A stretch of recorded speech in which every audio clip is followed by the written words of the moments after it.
Let's go ahead and get into some of the more spooky things that are going on. And sorry, it's all right. Can't help it.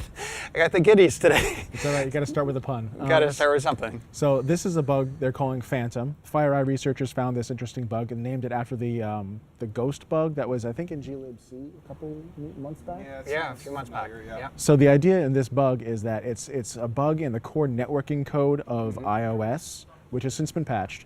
But it turns out that if you can control the proxy settings for an iOS device, you can actually cause certain use after free bugs to manifest and crash certain processes, which is mostly annoying. But it turns out that someone found that you can use it to actually crash the activation lock feature on iOS devices. Now, activation lock, it's not completely locking a device out. I mean, you can still use the device when activation lock is turned on, but what you can't do is wipe the device or set up a new iTunes profile.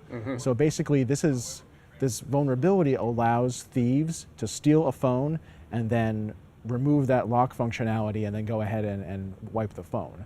I haven't seen it done in practice. The videos I've seen online seem to indicate that it causes massive instability in iOS, as in, you start trying to do anything once the malicious proxy is set up and apps just will not run. If you reboot the device in the video that I saw, you can't even use the swipe to unlock. You've kind of hosed up your device pretty good. So there's multiple ways of actually using this bug. If you can control the proxy.pack file, the proxy autoconfig, or you can push a malicious configuration profile, which is something that iOS devices support. You can push this proxy setting as well. I think someone mentioned you can do it with a malicious DNS server that also provides other settings, but yeah, it's kind of interesting. It looks like it's been patched though, which is good. So if anybody has an iOS device, now is the time to patch. So do you know what versions of iOS this affects? I believe it affects versions in iOS 8. I don't recall the exact numbers, but the links that go in the show notes should have the affected versions. Okay,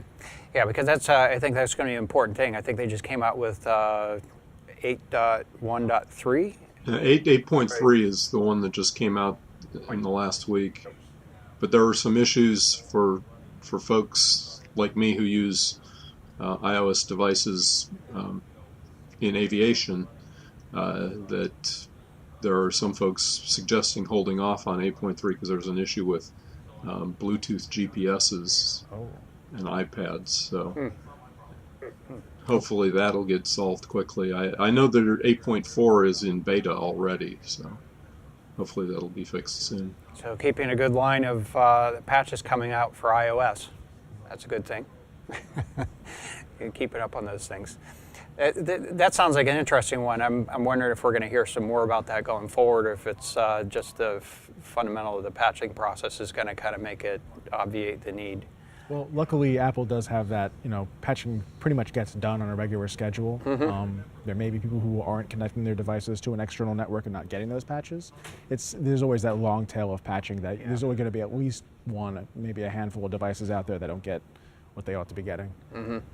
I have encountered some people, and I'm not going to name my wife here, but I have encountered some people that take so many pictures that there's not enough memory to actually do the update. So, no, that's a thought.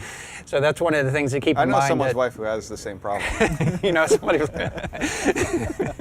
So the fact of the matter is that is one of the constraints that you can run into. Is probably something that for folks to keep in mind. That is, if you are a memory user on the device, to go, when you go to purchase a device, go for the next higher memory capacity, but nevertheless, pay attention to how the memory is being used, because you do need a reasonable amount of space to be able to download the new load simultaneous with what's already loaded on there.